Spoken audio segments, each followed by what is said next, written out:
Hi, Mark, Matt. Vanessa, thank you so much for spending a few minutes with me. I'm always in awe of films like this, but especially filmmakers like you who have the patience and the perseverance to be able to follow through on such a massive project. Tell me, what is your takeaway now that all this work is done and now the world's getting ready to see Tiger? We're super excited. I hope people enjoy watching it as much as we enjoyed making it. I mean, they are just the best animals, and they surprised us at every turn with all the things that they did. Because, as you probably know, there really haven't been many in-depth documentaries about tigers, just because they're so difficult. And so we didn't really know, when we'd been given the opportunity to film for such a long time, and good resources by Disney, quite how it would turn out. But they surprised us every turn, didn't they? Just one amazing thing after another, which we just were not expecting. So we're very excited for people to see it. Yeah, they let us into their secret lives in a way we couldn't have imagined. And wow, what we saw there was just really surprising and goes beyond the sort of stereotype of just the aggressive, fearsome tiger. I think we see nuances of, amazing motherhood, but also a softer side to our male. So it was really surprising storyline. And I think a really rich, varied forest as well. Lots of animals that they interact with. It might just be the frogs that are climbing on the tiger's back, for example, or the sloth bear that the tiger's hunting, or you get a sense of the jungle world. I think not only the tiger, but the sort of domain that she rules over. And I think hopefully people will find it a rich experience spending 75 minutes immersed in an Indian forest. If they ever wondered what that was like, hopefully this will do it for them. I really love the frog on the tiger's back, and I really love the monkey alarm system that really alerts the mom at the beginning. It was so incredible.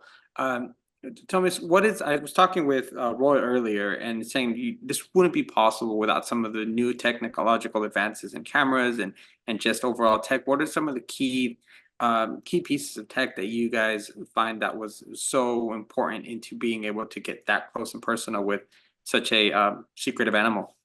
Yeah, I mean, the two key things were, firstly, these gyro stabilized long telephoto lenses that we could have attached to our vehicles, where we could film tigers that would be very far away as we were driving, but with a perfectly smooth picture. So rather than bouncing up and down from the road, you've got absolutely perfectly smooth tracking shot with a tiger, which may be 80 meters away perhaps, but it's a close up. So that enabled us to film tigers from a distance, which isn't just good for safety.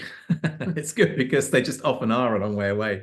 The other thing was to actually be able to film tigers when we weren't even there. So we would leave remote cameras in the forest at a place we knew the tigers would likely visit, and back off maybe 500 meters, and we'd be able to control the camera with sort of a games console type thing, and we'd be able to do full camera work, pan, tilt, zoom, everything. So it looks from the rushes like the camera person is there, but actually we're not there, which means they're relaxed and we can get completely natural behavior. I think something like that, with the tiger cubs by a den, you would never see that scene with the camera person there, because they would be terrified and they would hide inside. But straight away with this remote camera setup, we were able to see their little personalities as they popped out, and then as they clamber around and get to know their world, which just would not have been possible before these cameras. Yeah, so. And then obviously, the amazing work that you guys do and your team.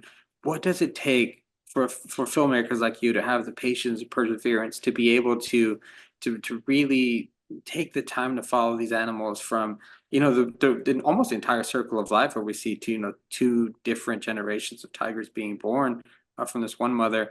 For you guys, well, what does that look like, and what does it take to do something like that? It's a lot of time. So it takes someone like Disney to say, here are the resources. It takes really knowledgeable tiger experts on the ground, and our Indian crew were just fantastic, because honestly, you or I could drive around the forest all day long and just be driving. You'd just be driving past them. You wouldn't. And our Indian guys would there. And you sort of like off in the distance, there's a little bit of ear sticking up from behind a glass. Or they're driving along and they suddenly stop the car and you're like, what? And there's a pug mark, a faint, tiny print on the ground and they've spotted it, and it's like Amber's print. She was here. She was here 3 hours physically. ago, moving less. It's like Top Crocodile Dundee, but Yes. but for real. Yeah. So I mean, it's just days and days, and we have weeks where the crew don't see a tiger at all. So it may look like it's back-to-back hot tiger action, but I can tell you that's hard won. Over the 1,500 days that we had, you know, you need every single one of them. I was thinking, because tigers spend about 15 hours a day sleeping, of those 1,500 days, I haven't done the maths, but it's got to be well over 1,100 of the days that the tigers were actually asleep. They're like any big cats. Yes. They're kind of amazing, but when they're not being amazing, they're being asleep. lazy or asleep. Yes. As a cat dad, there were some faint similarities with my two miniature wannabe. They think they're tigers. Yeah. Mark, Vanessa, thank you so much for spending a few minutes with me. Congratulations on such a beautiful, a piece of art, and to get as close as we could ever probably been to these big cats. I appreciate it. Thank you. Thank you. Thank you for your lovely questions. Thanks. Bye-bye.